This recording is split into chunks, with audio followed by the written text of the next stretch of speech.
Y'all, it's Jesse from the John Yacht. Today we're going to start a series of maintenance videos as spring approaches. We're down here in the south, so we kind of keep the outboards running year round, but what we're going to do for this upcoming spring is we're going to start releasing videos, a lot of maintenance videos. We have some great mechanics on staff, so we're going to start doing how-tos, tutorials, videos on outboards. There'll be all different kinds of outboards. So today though, we're going to start it off with a lower unit oil swap. It's going to be kind of a universal thing with all outboards. They kind of have the same principle behind doing it, but this is just going to be a quick couple steps on how to do that yourself. This video and these simple steps can save you a lot of money if you're doing this or paying for this out of pocket or having this done professionally at a shop. So let's get into it. Lower unit oil swap today. We're going to be doing it on a Honda 75. But like I mentioned before, these are very universal. These foots are lower units. So what we'll need to start off, we will need some sort of a catch or drain pan.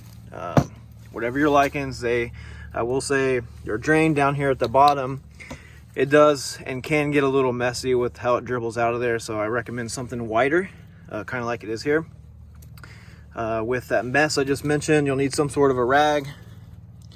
This is actually one of Kevin's, who you'll meet in later videos.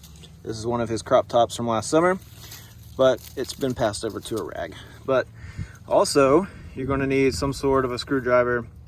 Most of them are either Phillips or flatheads, obviously, but just get whatever one you need. I'd recommend a larger one to not strip those out. You'll need some,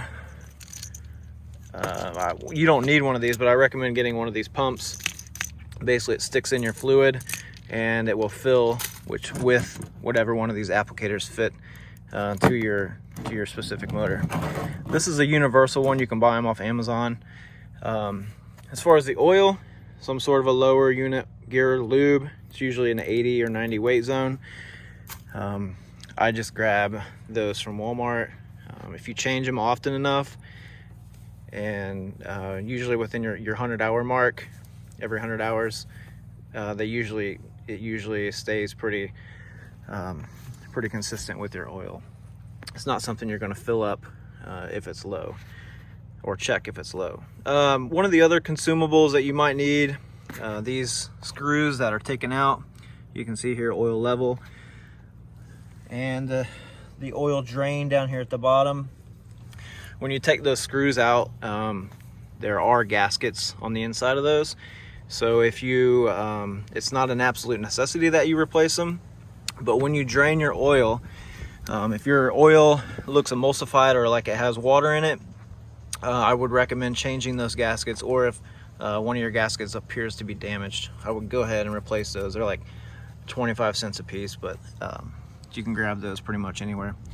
But let's get into the process of how to do this. All right, so now that you got your tools, what we'll need to do is, and I've already loosened these as to not make myself look like a weakling, but take your bottom, go ahead and release that. Bottom, careful not to drop it down your drain if you're using a system like this. All right, so you can hear the air coming out, and here comes the fluid. You can see it's starting to come out pretty slow.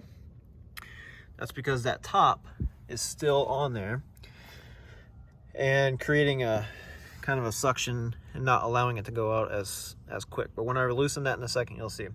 The other thing I want to talk about here, your screws, on the base of your screw, it's a magnet, and the idea behind the magnet is that it's going to hold or show you if any of your gears on the inside of your lower unit are disintegrating too fast. So if you got big chunks, a lot of oil, or I'm sorry, metal shavings on there, this is a pretty normal amount that we have here, but keep an eye on that. Now, to get this drain going quicker, I got the bottom going. That oil's looking pretty good, so I'm not worried about my gaskets.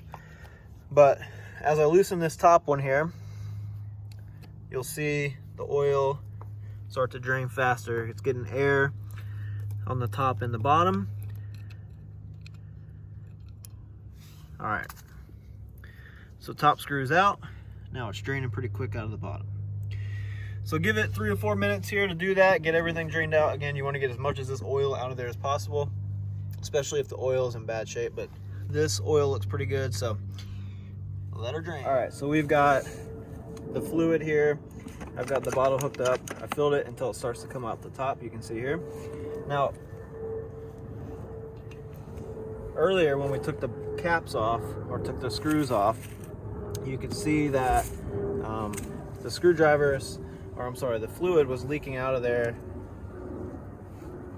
because of the suction it was creating. So what we'll do, leave the bottom installed, put your cap back on, make sure you use the same bolts because you want your bolt that catches the metal to be on the bottom. All right, so then the bottom one, what you're gonna do is have it ready, take your bottle fill off. All right, now it's gonna leak out slowly. That's all right though. Just have it ready. Okay, and screw it in.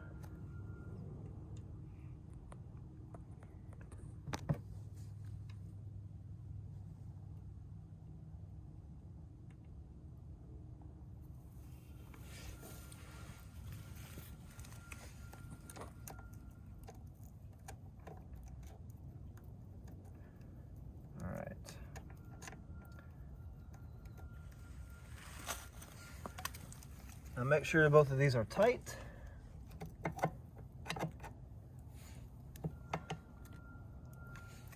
Again, that big screwdriver is going to be helpful, so you don't strip these out. And then take your rag, one last wipe down. Make sure that you get all that fluid off your engine so it doesn't go in the water. But other than that, that is your lower unit